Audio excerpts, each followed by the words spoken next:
listening to the MLS Fantasy Insider, bringing you weekly tips, tricks, and advice for the official MLS fantasy game.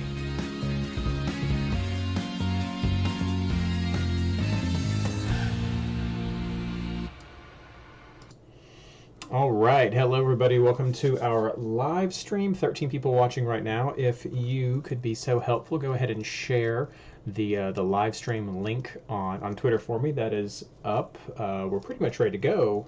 Other than that, we've got our rundown and everything. But yeah, just please do share the link if you can on Twitter, either from the MLS Fantasy Boss account or the @MLSFI account. And also, if this is your first time listening to us, then please do like and share the YouTube as well. It does help. Get a few people coming in every week. Really appreciate all you new subscribers to the channel. I hope you're finding the advice helpful and fun, at least one of those two things. That's what it is. We got some fun things I'm going to show off tonight, so I guess we're just going to go ahead and hit the record button. Recording in progress. There we go. So that I have this thing saved and I can do the podcast later. And everybody who's in the chat right now, how is the sound? How's the volume? Pause for people to be able to hear me. I don't know how the delay. That's great. You can. There we go. All right. Well, then let's go ahead and get this thing started.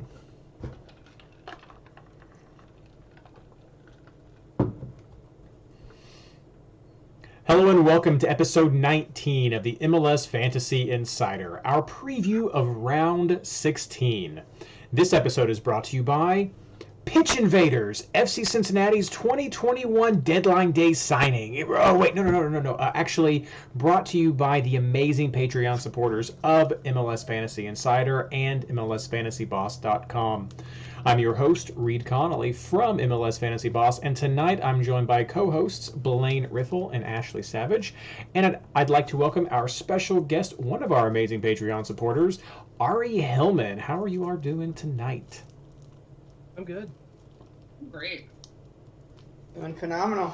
Great. Fantastic. Glad to have you back, Ari. I think it's been about a year. You joined us last year for the first time, so excited to have you back, especially with the week that you had. So looking forward to talking about that. Awesome. Good deal. Well, for those of you who caught the show last week, we went a little long. I think it's been blamed on me disappearing for a little while to help get Baby Roo put down. He seems to be doing well tonight, so I'm going to keep these people all lassoed in together. We're going to try to get a nice, tight show for you this week, but I hope you enjoyed the content. Last week it was definitely pretty good.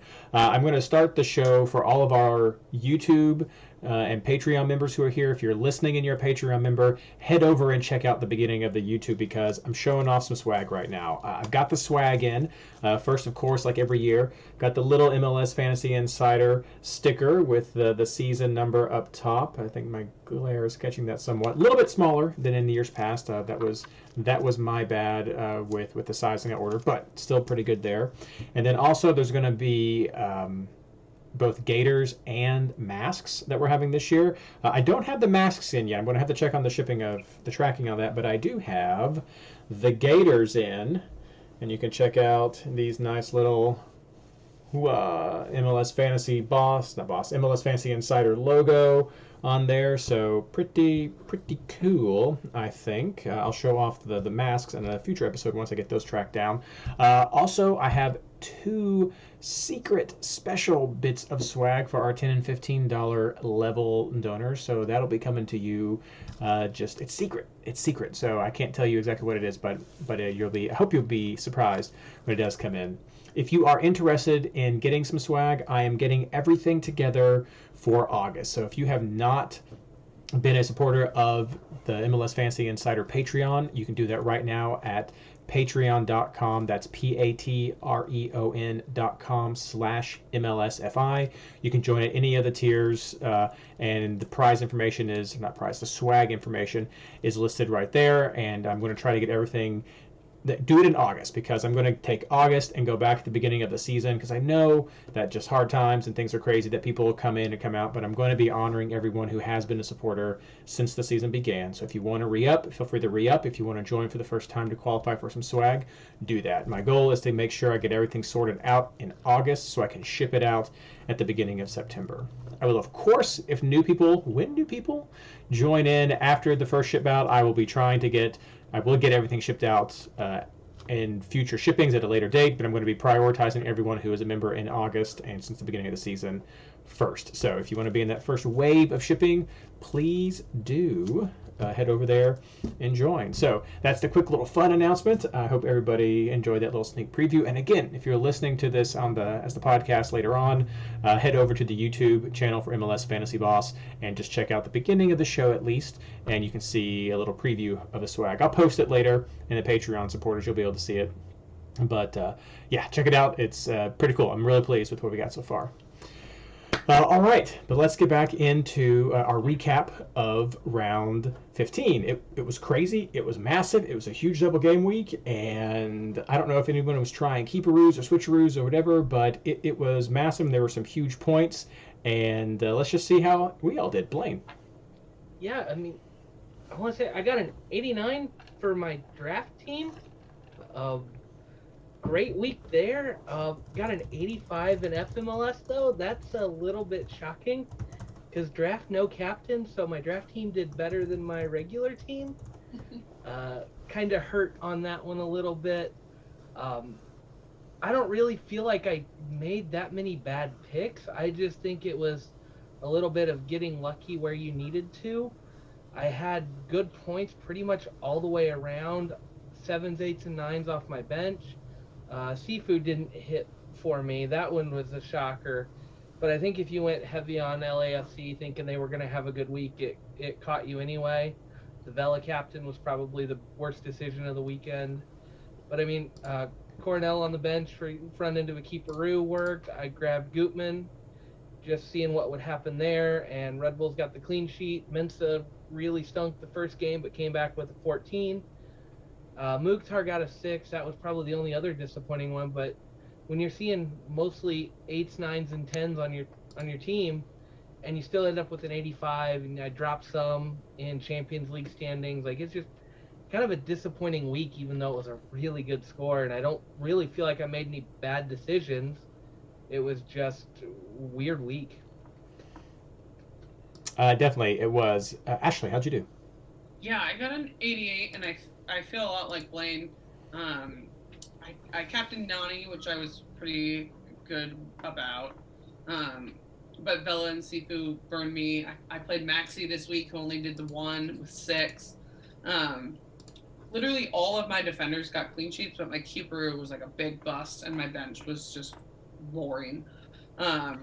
So, like Blaine said too, I feel like I made good decisions, but I missed on some of the big hits. So I fell down a little bit too. Not enough that I don't think I can make up for it in the rest of this round, but not what I wanted. I'll go next. I had a 98, which I was very happy with. It was a 99 at one point, but I think when Montreal maybe scored at the end, I lost a point. I don't know. I lost 1 point someplace, but I had 98 overall. I was really pleased with what happened. My lowest scoring player was Fuentes with a 3. I did captain Vela, so I got the 98 even with that Vela captain. My bench really came through for me with Farrell and Duncan coming off there. I almost blew my keeperoo. I really almost did. From the beginning, I had it as Room and Miller, and after Columbus got that first blown clean sheet, I was like, do I want to go with Minnesota and Houston? I don't know. I mean, I could leave it. I could get like 30 minutes. Do I want to switch? And finally, I just said, you know what? This is a crazy double game week. I've got crazy stuff going on this weekend. I'm going to put it on Miller, and I'm going to see what happens. And I got 8 points, and I couldn't be happier because I've had some rough times with keeperoos this year. So yeah, really strong showing. Really pleased with that 98. But Ari, how did you do? So I crushed it, finally. Yes, you did. We got a 111, overall 17th ranked for the week. phenomenal. It was my birthday, so I'm guessing that had a lot to do with it. Happy Got lucky with belated. that. So the Dirty 30 birthday, and we got a solid 111. We marched through the standings. We're now sitting 22nd in Champions League, which, as far as I'm aware, this is my first ever time in contention. Nice. Knock on wood. Let's hope we can hold it. And then we moved up like 150 spots overall, so now we're into like the 250s. So we're still digging ourselves out of that week 1 48 score, which was atrocious. But we're moving up now. Biggest notes for me was Mensa, because that man is my MVP over my 2 seasons of playing. Every time I have him, he does well.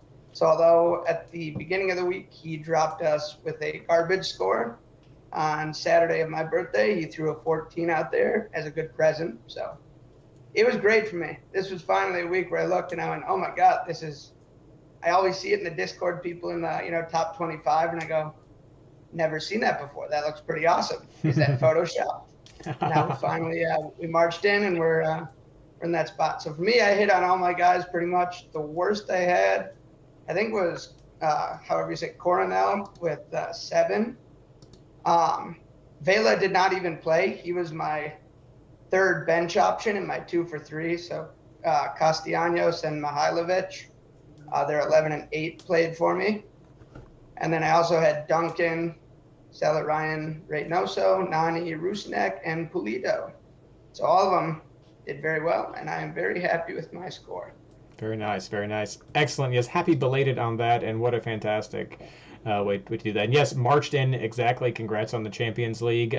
Which, reminder for anyone who is listening, this is the 3rd qualifier for the Fantasy Champions League, and this 3rd qualifier ends with round 17. So we've got 2 more rounds left before you have your last shot to make it. Round 4 will be rounds 18 through 23, and then the last 4 rounds of the season will be the Champions League. So it's coming down. We were just talking about before the show started that it's going by so fast. We're more than halfway through the season already.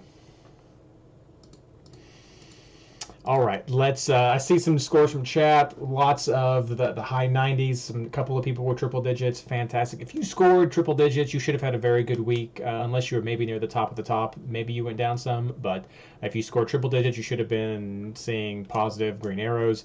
If you scored in those high 90s, I'd imagine you should have been seeing some positive movement as well. It was a good showing, and that I think the second game for a lot of people really helped out. That's the power of the double game week. The power of the double game week, and like the nail biting of it with this new format. How you're not just adding it on. You're like Mensa. What's he gonna do? Mensa's like the perfect example of how that first game I was like, how dare you? And then he got 14, and I was like, thank you. Yeah. Exactly. Yeah. Let's talk about some of the general takeaways that we had. Ashley. Where do I begin with this week? LAFC you later is how I feel right now about LAFC. And I feel like, I don't know if we said this last week or if we've just talked about it in general.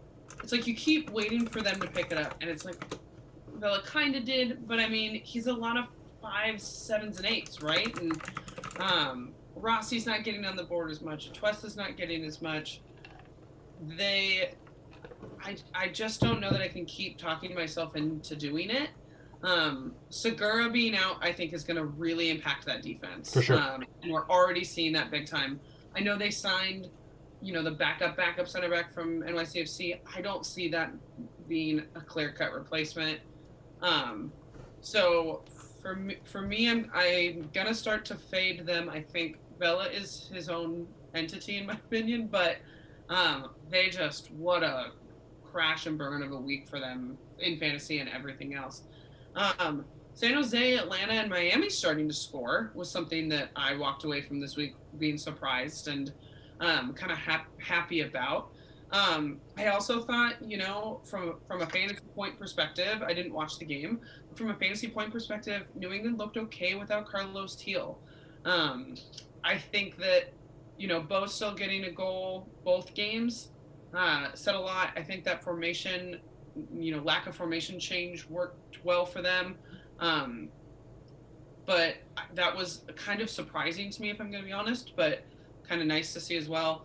And then we did talk about this last week. I know Reed and I both mentioned that RSL has been a team where we can't quite get all the way on board with, but we're also not taking. They just seem to be cooling down for me.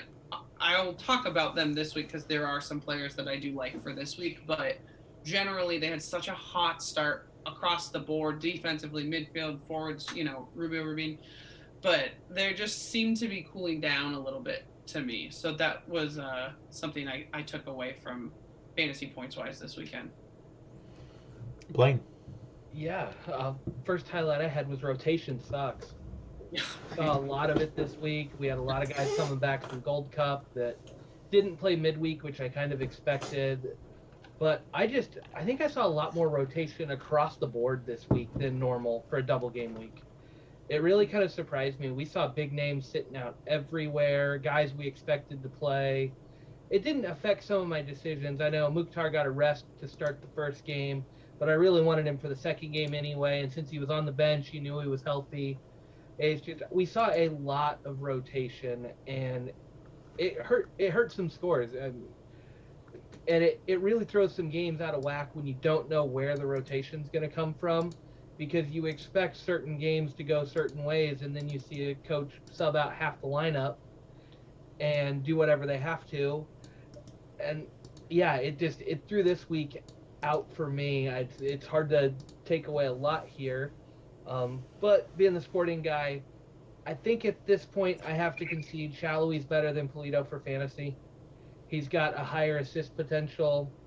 He's still scoring goals.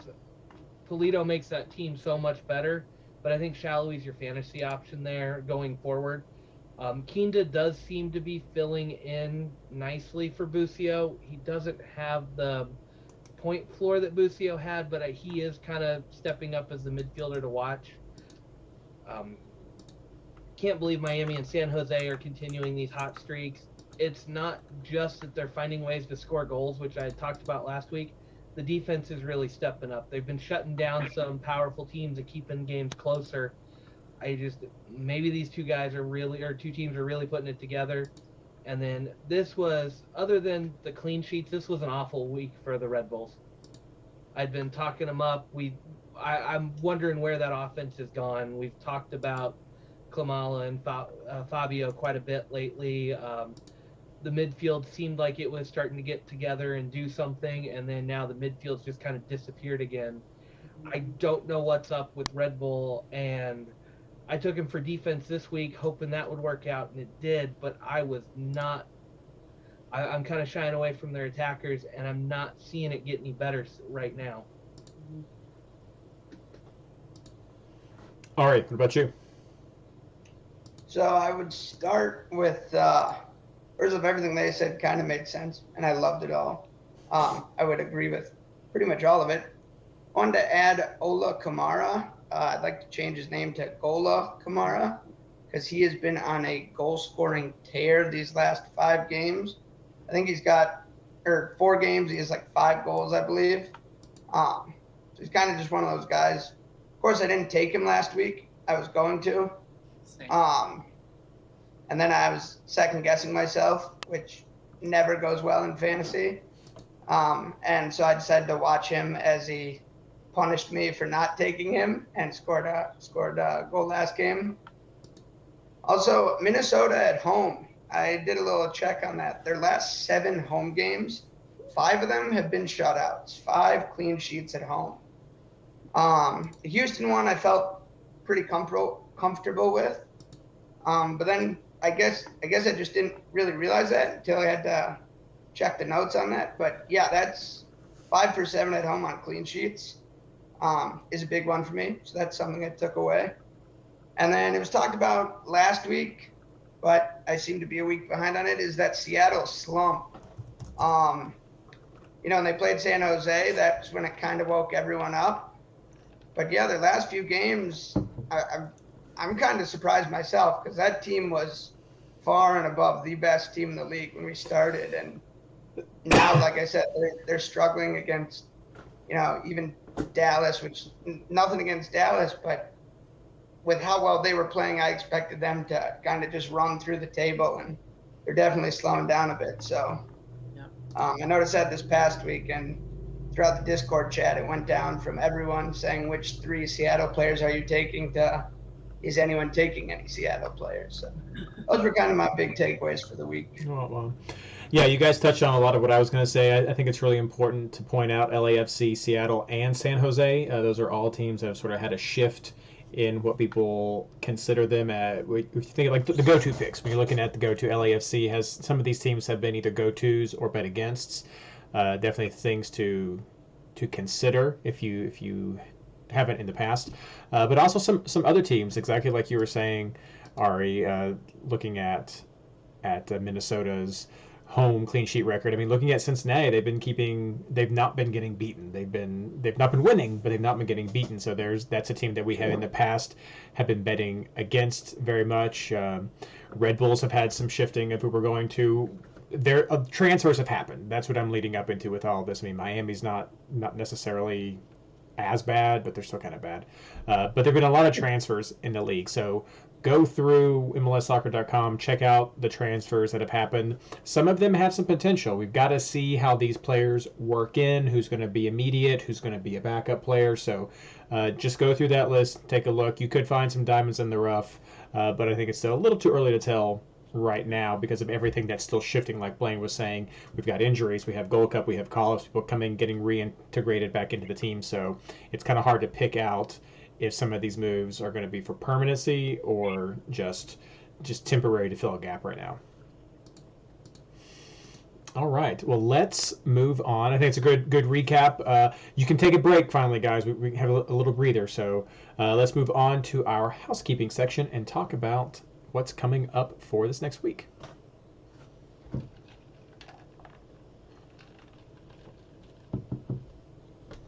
All right, housekeeping. Let's start out as usual with the league leaders from the MLS Fantasy Boss network of leagues. We had some shifting going on from last week. Now we have the MLS Fantasy Boss and the Reddit Classic leagues being led by Nawajoa. That had a clean sweep between the 3 leagues before, but Nawajoa is leading both of those now. And then Discord is being headed up by Brian Coral FC, one of our longtime supporters. And then Patreon is holding out strong with Garth Butchers right there. So he's got that locked up maybe at this point, but he's doing really well with the Classic League right there. Heading on to the head-to-heads, my favorite. We had again some shifting. The Discord head-to-head league is now has Sombrero FC up at the top with a record of 11-0-1. There was a shakeup in the Patreon league, and now Sasa Juniors is leading that with a score of a record of 12-0-3 overall. Upset. I believe, Garth got upset in this last week, and so Sasha's taken over. And then over at the MLS Fantasy Insider hosts Invitational Experts League. I think that team name just gets longer and longer every year.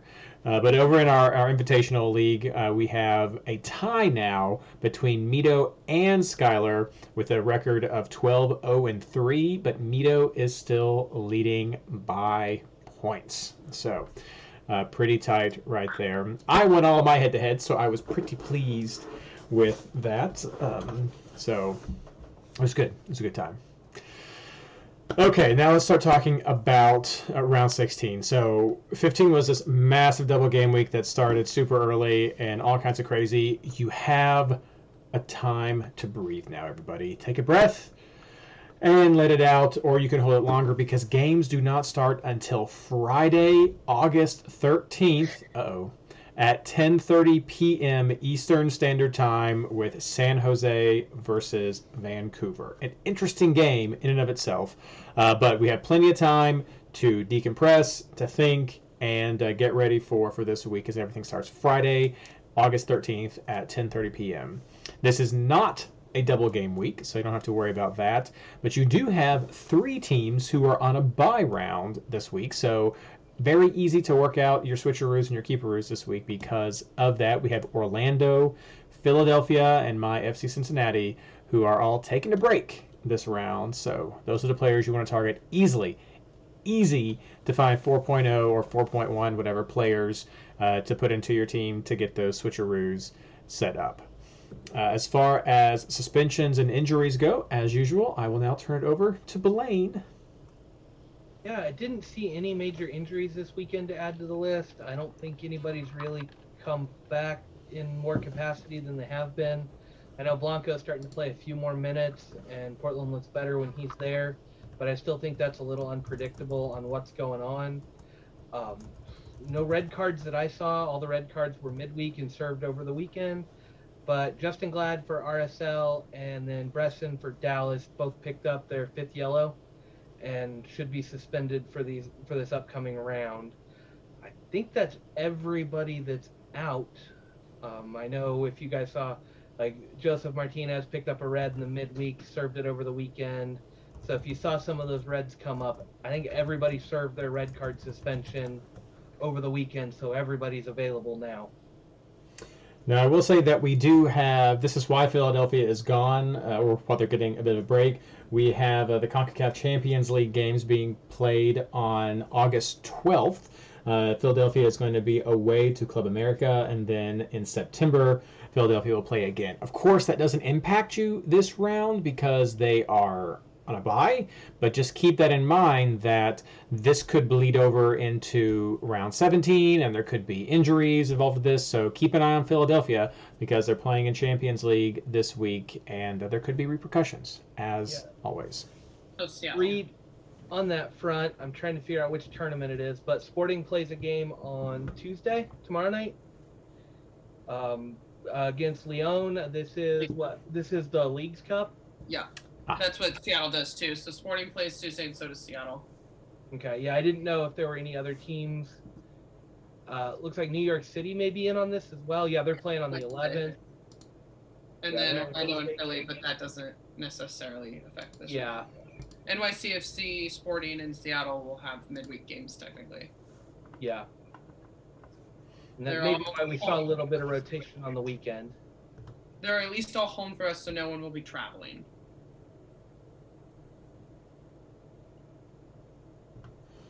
We had a question from Ryan that we can talk about next. He is wondering about the viability of some of the players who came into the league during the transfer window. Since I did already mention the transfer window, we can hit that one right now. No, let's stop. We'll start out the next segment with that question right after our promising game. So that's a good question. Sorry you can't stay with us longer, Ryan, but yeah, we will get you covered in that next section.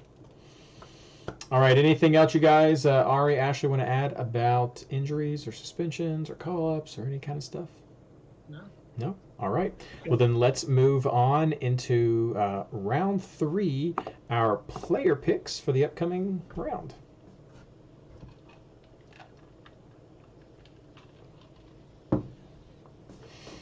Okay, let's talk players that we are targeting for round 16 of the MLS fantasy season. First, we're going to start out with our most promising games, and then we'll answer the question that Ryan left for us real quick before getting into the actual picks. So yeah, promising games. Ashley, what are you looking forward to? I like NYCFC Miami. I know we said Miami's scoring again, but I don't know. With them, you can never take anything too seriously. That's kind of been my fantasy takeaway for them this season. I just feel like there's a lot of goals to be had in that game, possibly, which is what intrigues me from a fantasy perspective. I'm also really interested in LAFC traveling to the bank to play Atlanta. I could see some goals there. I'm excited to see what I think will be the strongest Atlanta attack yet this season and how that can click. And then for obvious reasons, Portland, Seattle, second meeting this year, second time in Portland. I think that, Portland's starting to get some players back, even though they traded a Bobasi. Seattle's not quite healthy. So I'm interested to see how that would go from a fantasy perspective with the slump the Sounders are in. I don't think it's a surefire pick against, but I think you should consider it. All right, Blaine. Yeah, I honestly like San Jose Vancouver to start the weekend on Friday. I think it's a good switcheroo spot where you're going to be able to grab some players to play that first game. But I'm kind of wanting to say the over-under on goals scored in this one's around 4.5. With the way both teams have been giving up goals, but the potential firepower they have, I could see this one ending 3-2, 3-3 pretty easy. It's the way these teams play. If it opens up at all, I could see this one just going crazy. So I really think I want some coverage here. It's just I'm feeling goals throughout this one, and I'm with you, Ashley. I think it's Atlanta LAFC has to be on this list. LAFC's defense is that bad. I got to watch them play against Sporting for the first time and really kind of dove in and watched it.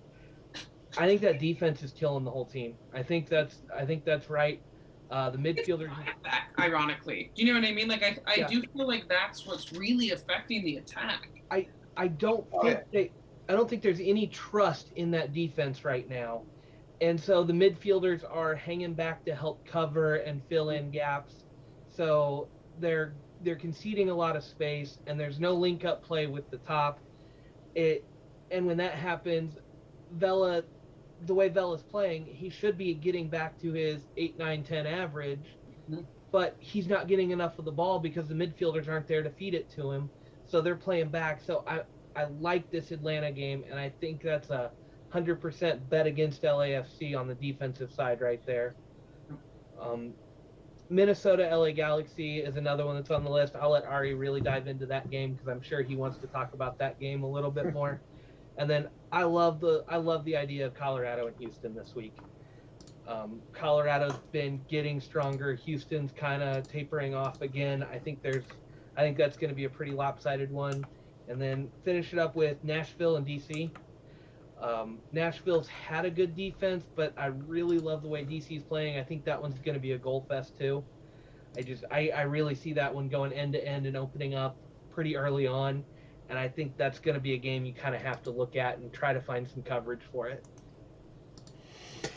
For me, basically, ditto Ashley. Those are the three games that really stood out to me. Definitely, I like Colorado and Nashville have some things I'm interested in as well. But I think, the big three to me that stood out was that New York game, the Atlanta game, and the Portland game. I don't know if I'm picking anybody from Portland and Seattle. I've had some guys back and forth on my potential list, but I think that's going to be a good game for just like data collection to figure out what about Portland, what about Seattle, and this and all that. So that's those first two for fantasy potential for points now, and that third one for just my own curiosity of maybe future planning.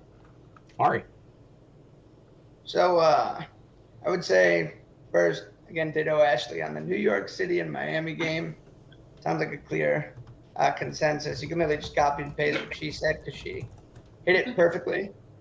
Miami, yes, they're playing better than we expected, but maybe I'm just old school and think that they're going to fall off soon. They're just riding a decent streak, but I don't see it lasting very long. Then the Houston-Colorado game as well. Colorado's that team that, they're doing exactly what I love and I wish Minnesota did more of, staying just below that radar, which Minnesota did, I feel like, a little more last year.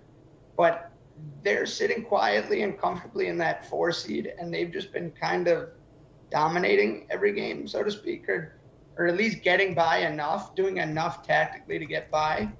And that defense, it's just sound. They don't have the wow factor, but they just play well as a unit.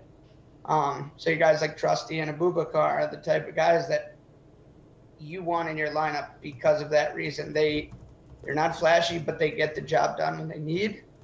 And then, kind of touching on what I said with the Minnesota and LA Galaxy game.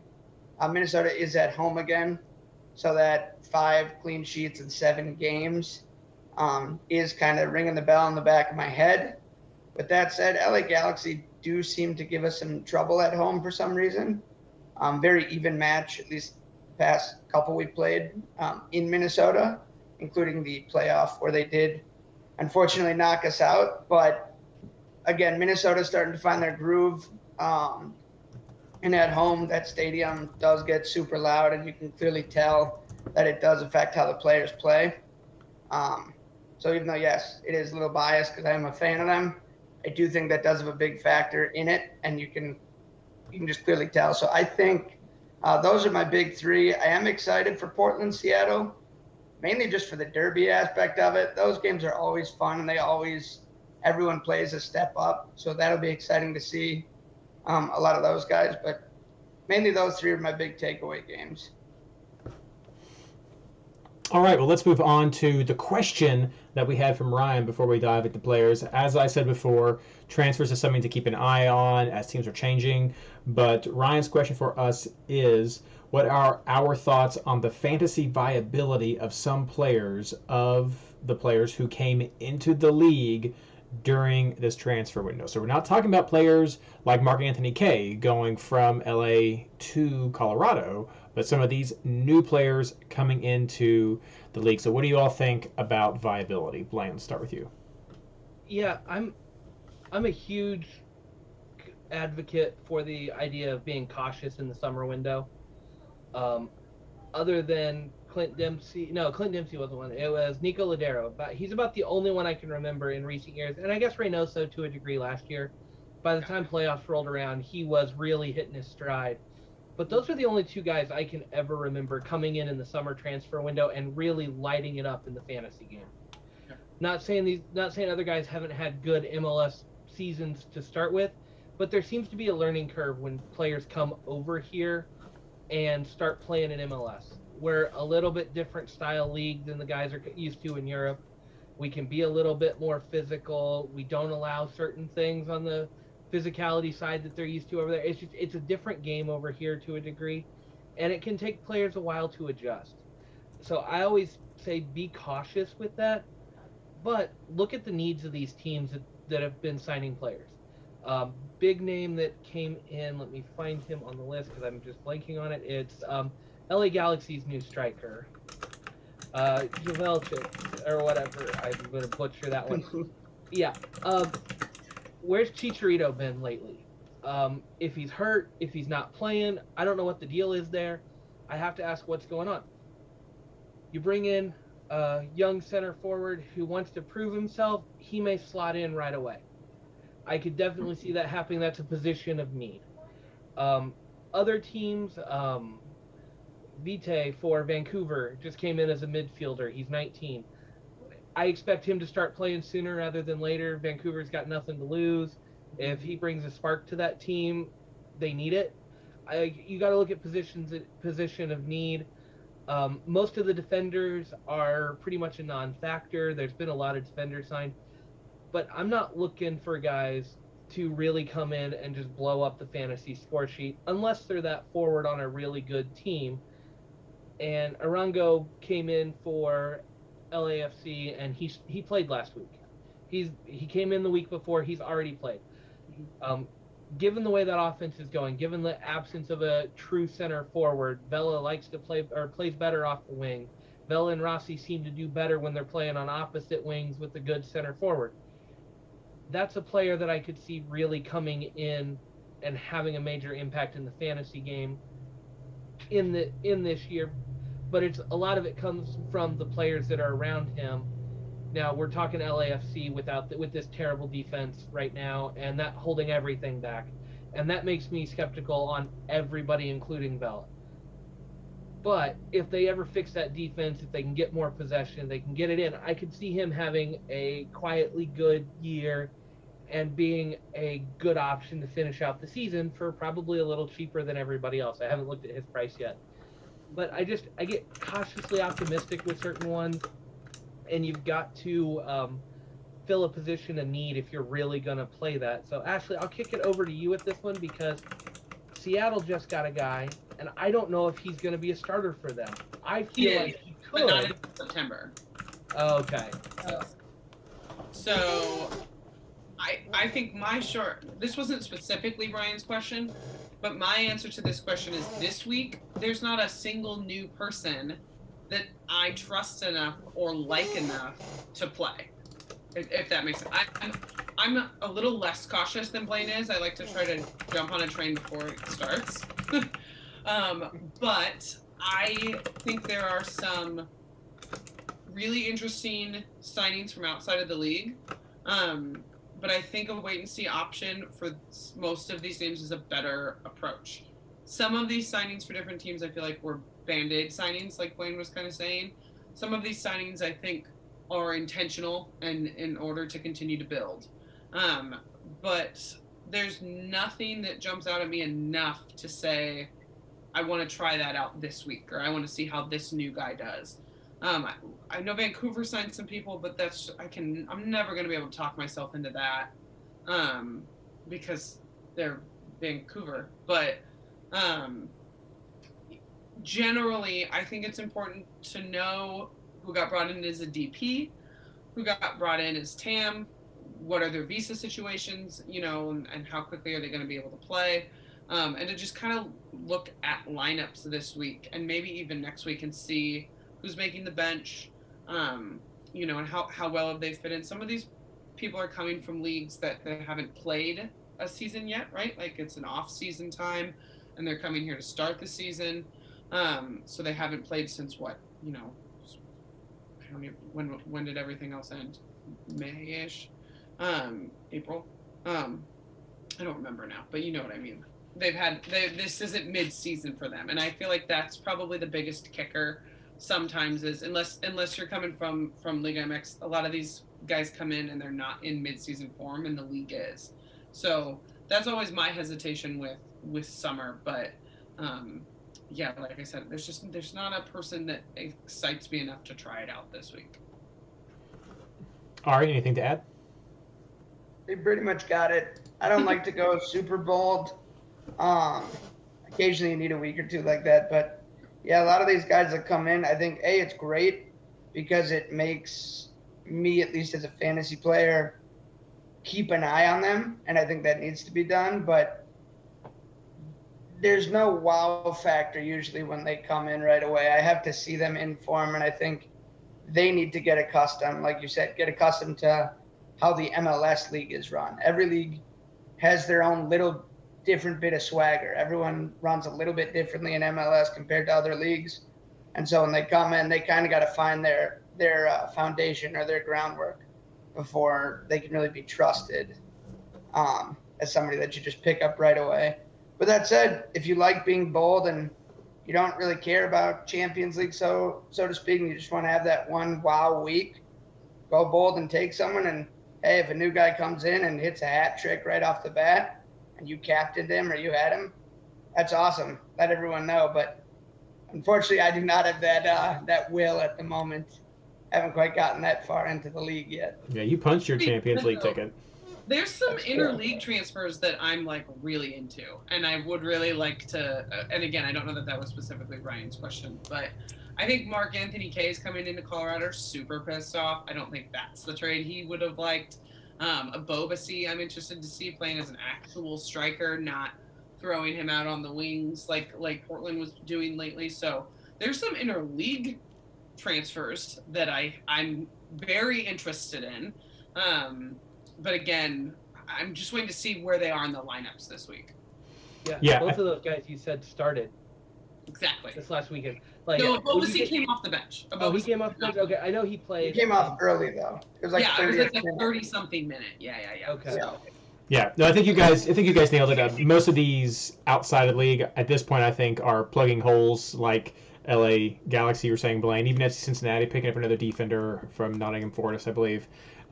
It's plugging the hole. So I'm not looking at a lot of those guys to tear up the league. And as you know, longtime listener of the show, my approach tends to be kind of a wait and see. So I'm a little hesitant. But you nailed it, Ashley. I think the interleague transfers are the ones I'm more interested in. Abobasi and K are the top two. Florian Youngworth went up to Vancouver. He's a solid defender that we've seen in the past. So it could be some boost right there. So we've got Velo has gone to Cincinnati. That's something else that could help. So there's some interleague transfers I think are going to be more interesting to pay attention to. Still depth in a lot of these situations, but things to keep an eye on for sure. You can head over to MLSsoccer.com and search for the transfer tracker. They have a whole page about transfers by team, transfers by day, little individual articles for the transfer tracker. So you can find a lot of information right there if you're curious about some of these guys. But let's start talking players. Let's jump right into keepers, defenders, and clean sheets for round 16. Blaine. Yeah, clean sheets. I almost put non-applicable at that, but then I remembered Colorado's playing. playing Houston. I don't have a lot of faith in Houston's attack, and I love Colorado's defense. This year has been really weird, and teams that you expect to get shut out are finding a way to score. I know there's probably a couple more teams I could put on this list, but I don't like it. I don't see it. I see goals coming. Ari's going to hate me, but I love the way LA Galaxy is attacking with some of their depth guys. They're finding ways to score right now. They seem to have clicked as a team. I know Minnesota's got a good defense. I fully expect them to win that game. I don't expect them to give up more than one, but I'm seeing one coming. I mean, and LA's defense is not that good. If it's a 3-0 game late, the Galaxy are not just going to roll over and die. They're going to keep pushing. And that's when defenses can get burned by one and give one up. It doesn't matter in the standings. It doesn't matter in the game. It's just you don't want to give it up, but players do. Now, for fantasy, that kills us. We hate it when that happens. But the players on the field don't care quite so much at that point. If you give up one in the 91st minute and you're up 3-0, who cares? Fantasy people care, but they don't care. So with that in mind, that's what I'm seeing this week. And it's just so Yarborough's my number one keeper. He's going to be in a keeper one way or the other. I'm thinking I'm going Yarborough to room, just because the Columbus game is probably one of the better shouts I've got. It's Chicago. Columbus has gotten beat up a little bit lately. I think this is a chance for them to make a statement on the road that their defense is still good. It's one I like, but I don't necessarily want to spend that money there, so I'm hoping Yarborough gets the clean sheet, and I'm done with it. And then I've got some wiggle room to play if there's any late adjustments I need. That's kind of the logic there. You could pick an earlier game before the Colorado one and probably be okay, but you're looking at Minnesota or San Jose for home games, and I just thought going to the last day is probably a better option for me. Defenders, I'm still looking bonus point heavy, but Trusty for Colorado was the first one I added. I'm going to go back to Fontas for SKC. He's still putting up the bonus points. Dallas is Dallas. Dallas somewhat has our number, but there's still a lot of bonus points to be had. And then I'm probably just going to roll with Mensa again. I said Columbus for my backup keeper. I just have that feeling, but even if Chicago comes out and does what Chicago does, I think Mensa's going to grab the bonus point. So I'm going with a few of the more proven bonus point options we've got. And with Philly not playing, it's a whole lot easier to identify who the best ones are. Ashley. Yeah, I like NYCFC for a shutout possibly this week. They've been doing well at home. That skinny field is hard to play on. It usually troubles people that come into it. I also like Colorado. I wrote Minnesota maybe, but I think I'm willing to roll the dice there a little bit. I think that they are good at home, and although I agree with what Blaine's saying about the Galaxy, it's hard to kind of know who's producing there. They seem to spread it around. I think that makes it a little harder to defend. But I just don't know how viable that offensive talent is for the Galaxy. So I'm willing to hedge my bet on Minnesota for a little bit for a clean sheet, and maybe Ari can help with this. I do struggle identifying the best bonus point defender for them because it's fluctuated throughout the season. So that's kind of tricky for me. I'm actually considering, and I'm glad you're all sitting down, I'm actually considering a San Jose to Colorado keeperoo. Marcinkowski gets bonus points, and if he could pull a shutout out, and even if he doesn't, I could still see him without a shutout getting like a 4 or 5 point game. I don't know if I'm brave enough to do it, but I'm thinking about it. And then I tend to roll Rosenberry when it comes to Colorado. And then I also am a Mensa. I know he got 2. We easily forget. But still, with the bonus points, it's just hard to walk away from. And then I'm going Callens or Tinnerholm. I think Tinnerholm is trying to make us all remember him again. He's starting to play better. But I've been picking Callens this season, and it hasn't really screwed me over yet. And then I have to shout out Tyler because we made a fake bet, even though I ended up dropping Kim Moon-Hwan. Nathan, San Jose, talk about jumping on a train before it got moving. Tyler picked up Nathan before I even knew who he was. So for a bench pick this weekend, when we're not feeling crazy good about any shutouts, I think all of us only wrote like one or two teams for like shutout potential. So I feel like, someone like that might be a great call. Yeah, he was on that early. Ari, what about you? Well, to start, reiterating Ashley's question on Minnesota bonus point defenders, you kind of answered it yourself. There really is not one. Adrian Heath has switched up the lineup. I'd have to check the stat. I don't remember, but it's pretty much a new lineup every week in some way or another. So when I was checking that, I wound up basically looking at Metnair initially and then Dabasi. Dabasi usually sits more as a center back, but somehow is getting a lot of these bonus points. But then occasionally we love to just run up the wing, and Metnair, they leave him open, so he's the one getting him. There really is not one clear cut. And then when Coleman's in, he just gets goals randomly off corner kicks. He's gotten a few either off a corner, off a rebound from a corner. So there really is not one set player, unfortunately, which does make it hard as a fantasy player to determine which one to go with. I usually just stick with your basic center back because the way Minnesota runs, the wings are different. So I like Dabasi because he is just kind of that brick wall in the center. And he is very good at passing, which is huge to me. Let's see, what did I have? Now onto my clean sheets. So I said Colorado, number one. Again, Blaine hit it right on the head. Him and I always tend to realize that he is very smart with his defense in terms of how I like to run it as well. So yeah, I believe that he is correct on that. Colorado is very good. They are sneaky good. Not a lot of people are talking about them. So I probably shouldn't be telling everyone because I want to do well in fantasy and win. But yes, I would say Colorado for sure. I did put Abubakar in there for that reason. Another just big defensive center back. I think that clean sheet is there. I also am thinking about Minnesota. Again, what you said, Blaine, you're actually right on, which I hate to say because obviously my homerism is saying he's wrong, but I was worried about a 2-1 game there. The Galaxy can get one. So I'm looking in terms of like goalkeeper and switcheroo. I'm actually going to go, since those two are my big ones. I don't usually like to do this. I like to have that fallback on a Sunday just in case. But I'm going to start out with Miller and have Yarborough as the switch. I think they play at 5:30 or 5 and 7:30. So Minnesota plays the Galaxy really random. It's 5 o'clock Central Time. And then 7:30 Central Time is when Colorado is. So it's going to be kind of that quick switch last minute.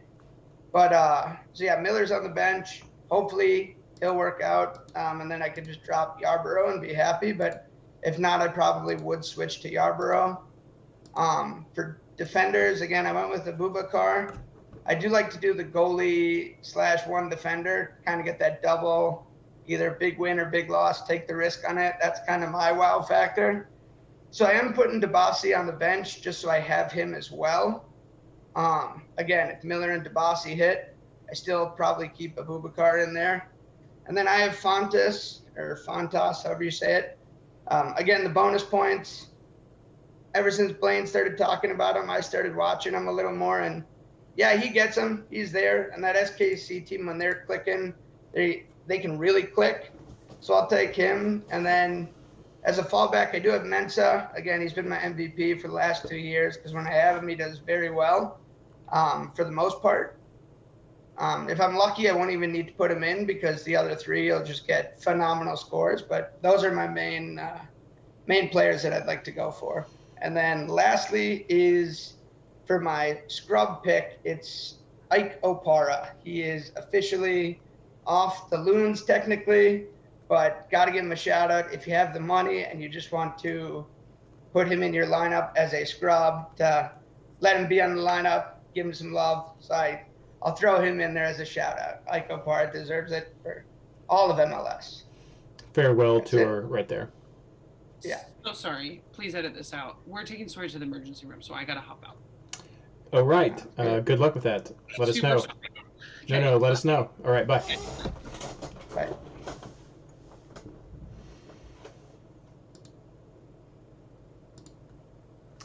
Okay. Sorry about that. Of course, thinking about Ashley, so that's pretty crazy. Sorry, as we reset real quick for. Reed, did you see Ashley's message in chat?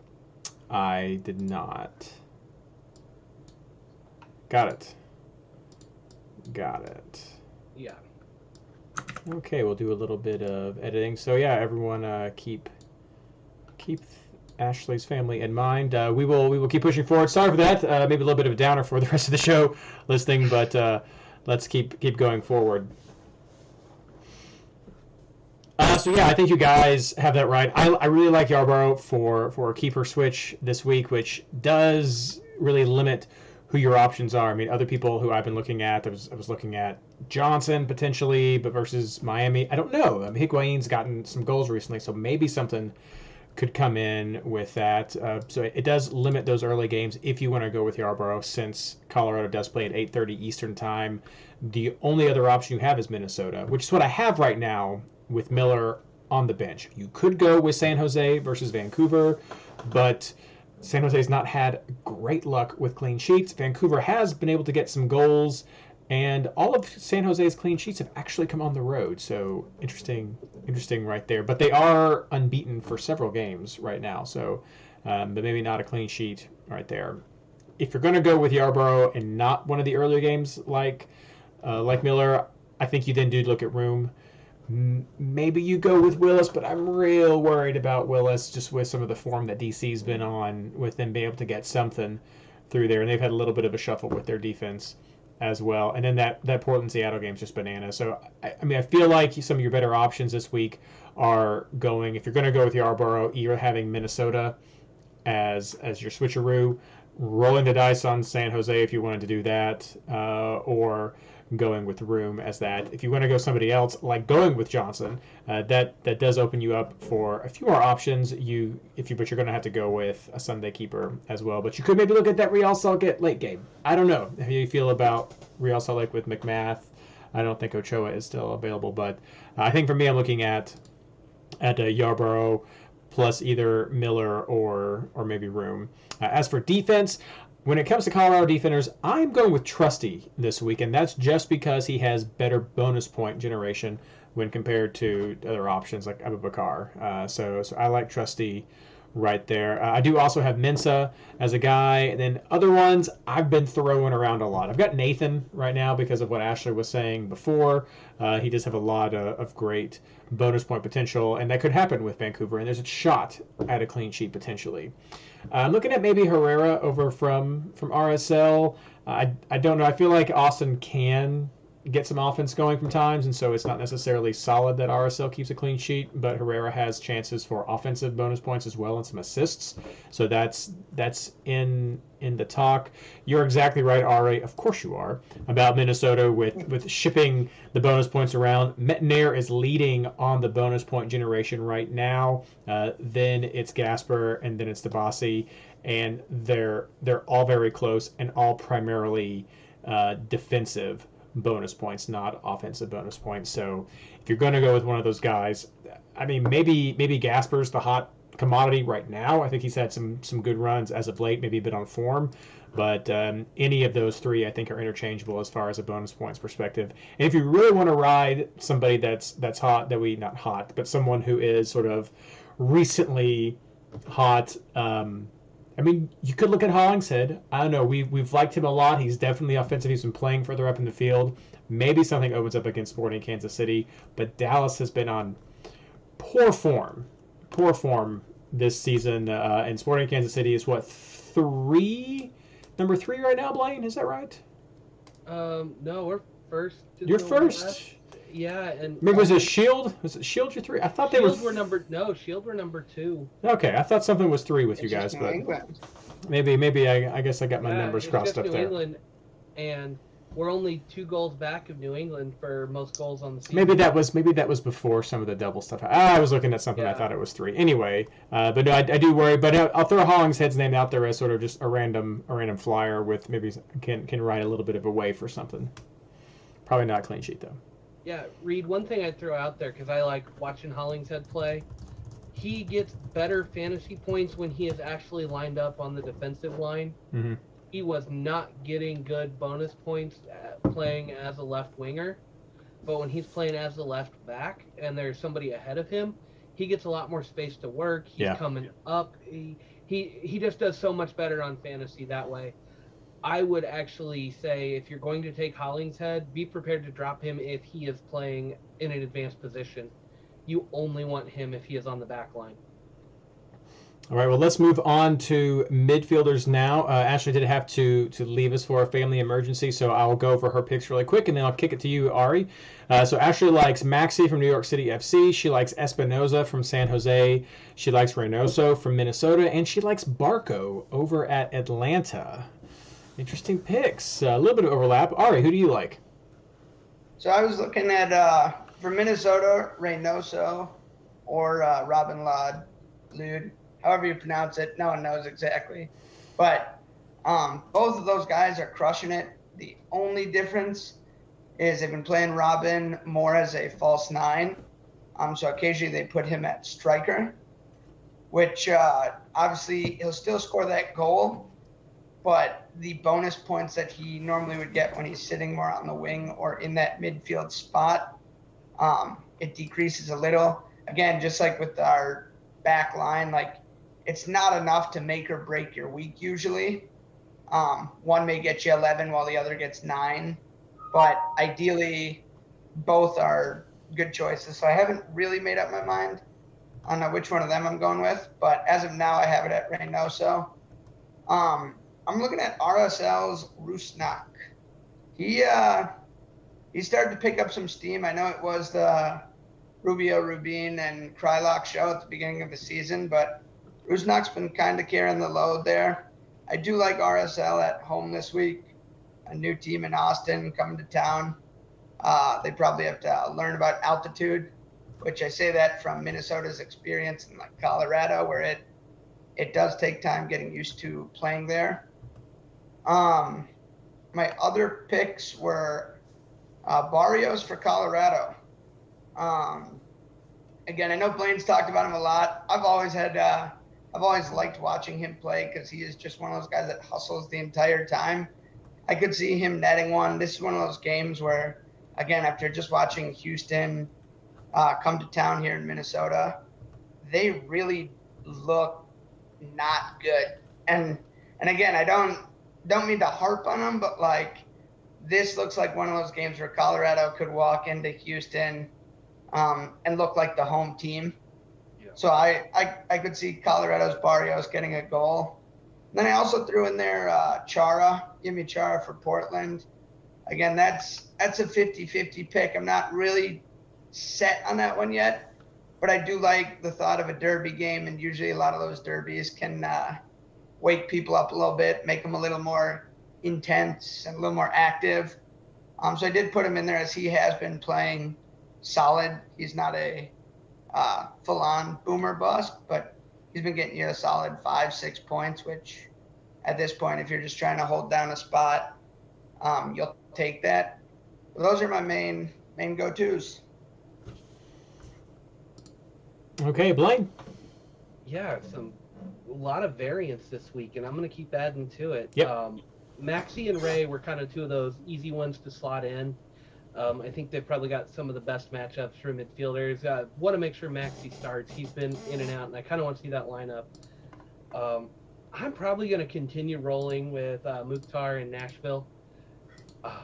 I think, like I said earlier, I think DCU can score, but I think this game's going to open up a little bit, and that's going to be really good for Mukhtar's potential. Might be one of my more differential picks, trying to make up some ground here. I want somebody from that San Jose game. I think that one's going to go crazy. Espinoza's probably the safe choice there. I like Ashley Shout on that. But I threw out there that Dahomey, depending on the lineups, Dahomey's been up and down all season. He started off really hot, one of those crazy midfielders playing as a forward that just showed up and got work done, and then he just disappeared for a while, got played back, but his most recent form, I'm trying to pull him up, he had a 17 last week, he had a 9 the week before, a 5, a 7, and a 4, and that 4 was against RSL. It's just, he's finding ways to put up decent points. 5s and 7s are not great every week, but he's a little bit cheaper, but he just came off of a 17, and this is just one of those matchups where if you don't trust the Vancouver defense, if you don't trust the San Jose defense, if you think Vancouver's going to find a way to score, he's more than likely going to be involved. And last I heard, he's still on penalties for this team. Cavallini may be taking some, but there is that little added bonus. So he's just one of those. I'm torn on that one. I think he's a name that should be in the conversation if you're looking for a first game switcheroo. And then my fifth one right now is I've got Buchanan from New England there. He's filled the Carlos Heel spot. He's not playing terrible. He's hit or miss a little bit. He's more of a bench play for me, but he looks good. I don't trust Toronto's defense as much. This is a home game for New England. Turner's back. That's going to settle the defense down a little bit. Buxa and Bo are still starting up top. I think there's just going to be space to work with. He just put up an 11 against Columbus on the road. That's a good defense. Playing in heel spot. I think he's got it. I think he can do it. And I think it might be worth a run out there because I think New England believes they are the best team in the league.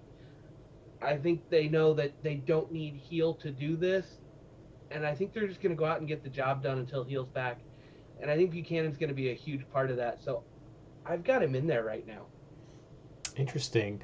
You guys covered several, but I want to just throw out some other names.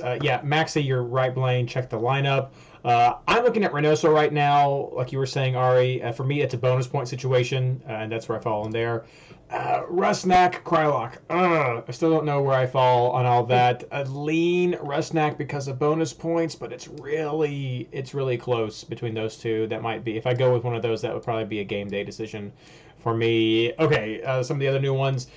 Throwing this one out there, maybe more of a sixth player pick. You might use this fifth slot as one of your scrub places. But Madron over from Chicago, some things are changing. He's doing well there. Columbus dropped 4 to DC this last week, and then they dropped 3 to Atlanta, I believe. 2 or 3 to Atlanta. So there's some holes there. Maybe Madron can do something. Chicago is going to be at home, and Columbus is going to be on the road. Could also impact your Keeperoo option there. And then Ashley mentioned Barco. I've got Moreno on my team right now with Atlanta. Based on that LAFC backline, I'm thinking, I know that Atlanta is sort of in shambles right now, but I feel okay about Moreno right there. And then Espinoza, I'm a maybe. I don't know. I'm not sure about the San Jose. I don't dislike San Jose, but I think that game, it's super interesting to me because I'm just so unsure of how to get the read off of what could happen. It could be a 0-0. It could be a 3-3. Who knows what could happen with that? But so I'm sort of on them. I like chat. People are talking about Moreno as well. Moreno and Barco, kind of some situations there. But I think Atlanta could be a nice little pickup this week. Reed, I have an answer to that because I know Ashley put Barco in, and you're looking at Moreno, and that's a midfield I did look at. Yep. I think Barco gets the better results and becomes a whole lot more viable when Joseph is out. When Joseph is in, I think Moreno's kind of your more stable pick. Barco fills in. I know he got 2 goals on the weekend game. I think one of those was a PK, which he does not take when Joseph is out there. And then I think they play him in a lot more advanced position. He does a little bit more. It's just when Joseph's there, you want your more steady midfielder rather than going with Barco, who is kind of streaky and benefits when there's more space to work in with other guys out. I mean, for me, Moreno has more time, so it's kind of hard to compare them in some sense. Barco's only played about 800 minutes. Moreno's played about double that. Yeah. So Barco's played about half as many minutes. When you're looking at bonus point production, though, Barco is not half of Moreno's. He's about a quarter of what Moreno has in this time. So if you want to try to pull something for that, I think the bonus points is coming from Moreno. And so, yeah, I like that breakdown, comparing him to Joseph. But for me, it's also, I'm looking at who are bonus point generators, and I think there'll be opportunities in that game. Let's move on to forwards. Ari, who do you like? So start in SKC. Blaine's touched on it. I think it's kind of consensus overall, but Shalloway is just kind of stepped in, doing awesome things there. Hard to go against him. Polito has definitely had some phenomenal weeks as well. But, yeah, I think Shalloway is starting to become the clear-cut number one. I put in there Ola Kamara from DC, mainly just because ride the hot streak. I mean, at some point it'll bite me. But 5 goals in 4 games is enough for me to at least give him a shout, put him on the lineup somewhere, even if it's on the bench in one of those of your 3 bench players to start, give him a chance to earn his points. I said Castellanos from New York City. He's just been consistently good. I mean, he started off the season on fire, but obviously he's mellowed down a little bit, but I still think he's worthy of getting that start, especially, again, this may bite me, but I'm just not sold on Miami. They're doing their scoring, but now we're talking about just forwards. I don't see them getting any clean sheets against New York. Maybe they'll put up a fight, but, that's a 3-2 game type deal, and you'd hope with 3 goals, hopefully Castellanos gets at least one of them. And then I put him in here more as a question mark, but Carlos Vela, he is really taking a nosedive. But I just question, is he going to keep dropping, or is at some point he's going to, find the spring, the trampoline, and bounce up at least for a couple weeks? So I'm I shouldn't start him based on his, 3-4 performances recently. But there's something in my head that's making me question, do you do it as almost, as weird as it sounds, as a differential pick? Because I think a lot of people, they captained him last week and they saw, that was not a good captain pick. But now it's at that point where it's are people even going to take him? And that's where I come in and I'm well, that could be game changer, because if now everyone says let's not take him, maybe you take him on the whim that he does have one of those 2-goal, 3-goal games that we've seen in previous years, so to speak. But other than that, it's tough to say. I just, like I said, it's one of those where my risk is a lot different than what some people my bold pick, so to speak, and that would be something that I would consider bold, is taking Vela again when everyone's starting to drop him and give up on him. Say, hey, I'm going to give this kid one more chance to prove it.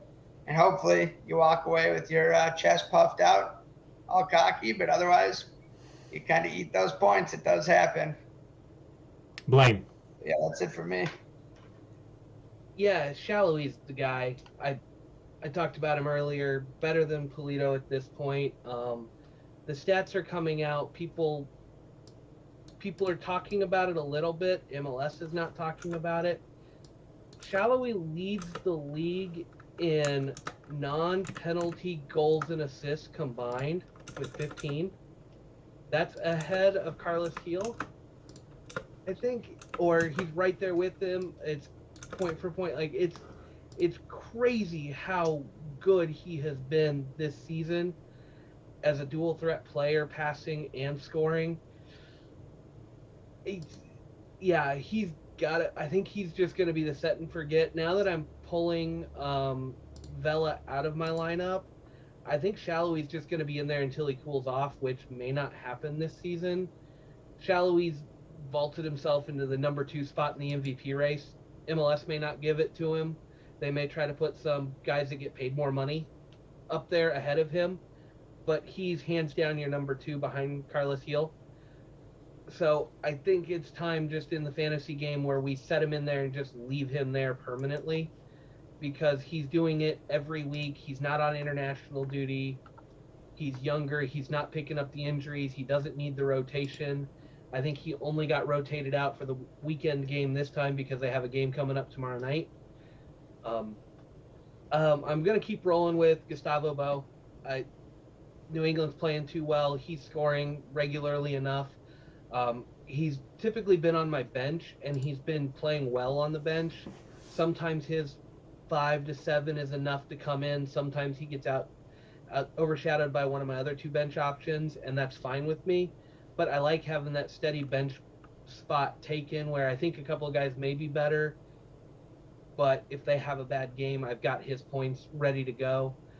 And then I've got Joseph Martinez on there this week. I think LAFC's defense is that bad, and I think he's going to come in hungry. He's coming back from the red card. He's been looking better and better. He's got that attitude and that swagger back. He was not backing down from when Yama went hands to the neck on him. I guess he got his red card for a headbutt. It's really hard to see it in the video, but I understand when a fight like that happens, you kind of send both of them off. But I think he's ready to go and just push this team where they need to be. They're not where they want to be. And if they're going to get back into the playoff hunt and really make something happen, he's going to have to do it, and he's going to have to start scoring fast. And I think he can do it. So I think this is the week where Atlanta knows they've got to get a result. If they can get this result, they can keep moving forward. And I'm going to run with him. All right. Ashley has Shallowy, Vela, and Tati. As for myself, coming into this, I had Vela as the lock, and I was going over everybody else. But since I've been thinking more about it, I've changed that. I had all the names that we were talking about as well, but I've just decided why I want each one that I have.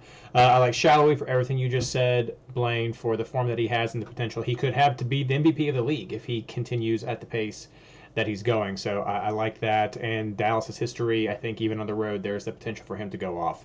I like Joseph Martinez because of LAFC's defensive woes. You could say the same thing maybe for Vela going up against Atlanta, who has been struggling, but I feel like they have more solid pieces. I don't know if Lennon's back or not this week. Do you know, Blaine?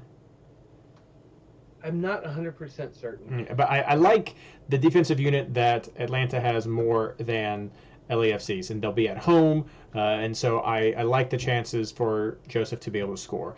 That being said, he hasn't been getting the shots like he has in the past, but I'm hoping that changes, that he just gets more chances. And then it's Tati, and it should have always been Tati, and he was very high up there as potentially the solid number 2 at first. He shoots so much. He's getting 5, 6, 7 shots on target a game. Who know? I didn't even look up the ones that are off target, but he shoots so much, and that is exactly what you want from a forward. And going up against Miami, which has struggled, they may drop something on New York. Higuain could come up there and do something. So maybe the defense is a little bit in question, but he shoots so much that I think that Tati is a fantastic pick. Probably makes him chalk for this week, but he just shoots so much. He's 8.6. I feel like that's like a must-have from all those things put together. All right, let's go to Switcheroos, and then we'll wrap this thing up with captains. Ashley has a switcheroo of Nico Ladero, since he is back. She also has Joseph from Atlanta. I have a little bit more faith in that. And then she has Barrios from Colorado.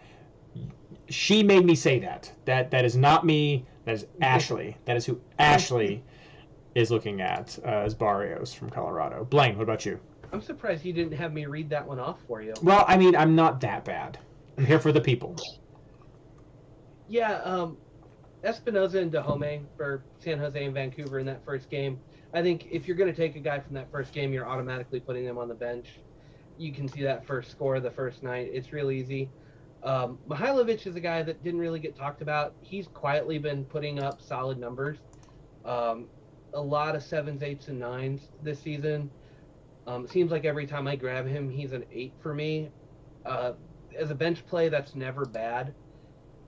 Kinda's another one of those guys that he's got some 3s and 4s in there, but he seems to be hitting his stride. He's getting the goals. This is more of a I don't trust Dallas, and I love the way SKC's attacking.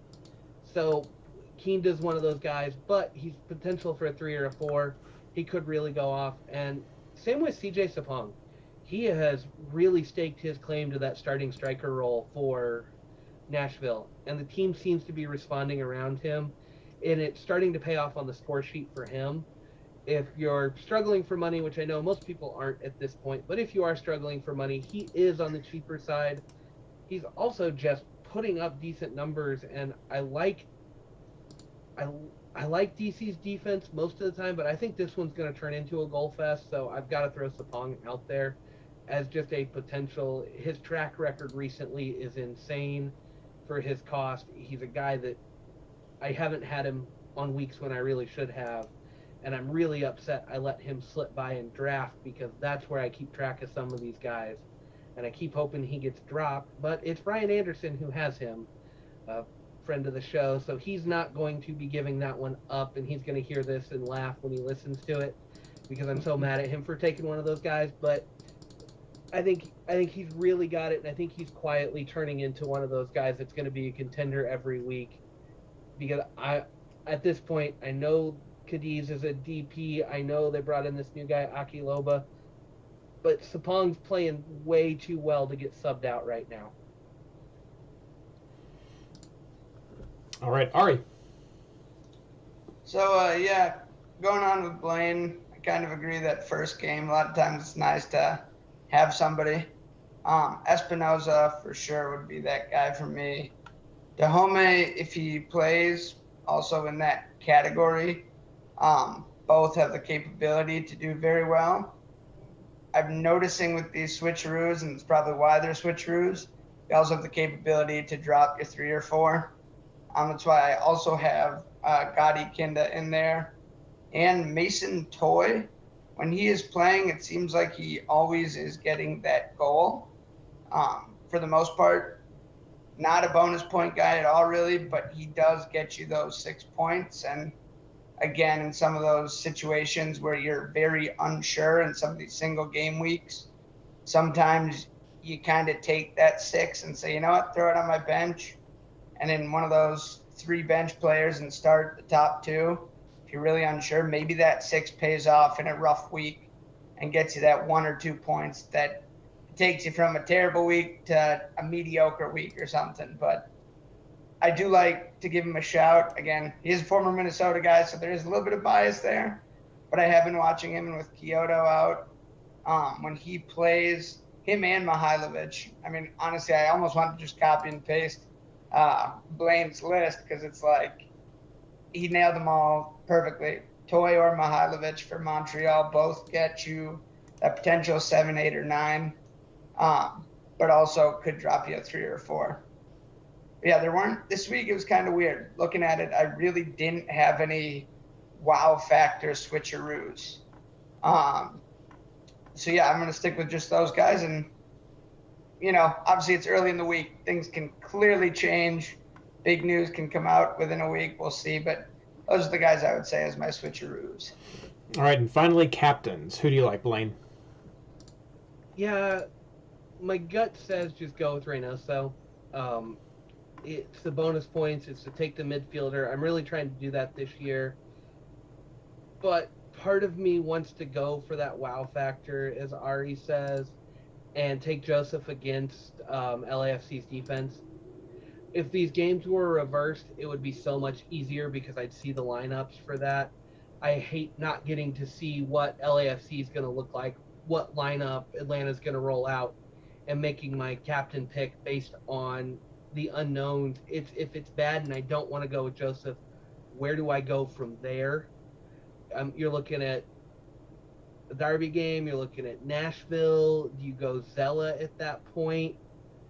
Like, where do you go for your captain after that if you don't like it? Or do you just have to suck it up and go Vela on the road?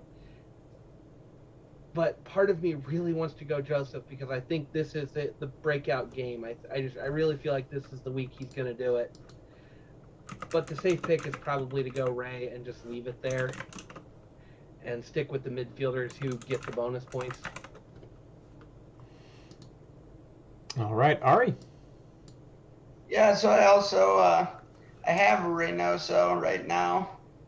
I think it's kind of more fun now that Heel isn't there, because obviously you never want somebody injured. I'm not rooting for injury by any means, but it's making people kind of think who that second was. And initially everyone hopped on the Vela train, and now that he's kind of not really done anything, now everyone's kind of, looking lost, doesn't know where to go yet with their captain, which I kind of like, because now I think captain is a differential pick in itself, because there are multiple options, and if one of them hits and one doesn't, could be a potential 10 extra points for someone, which can take you drastic measures, as I got lucky and saw this past week. But my wow factor, if I was going to throw somebody in there, I was going to say Rusnak, but then you mentioned it could be Krylak as well, who does well, or who plays. And now I question that, because I'm like, you can't captain somebody on a 50-50 with another player on the team.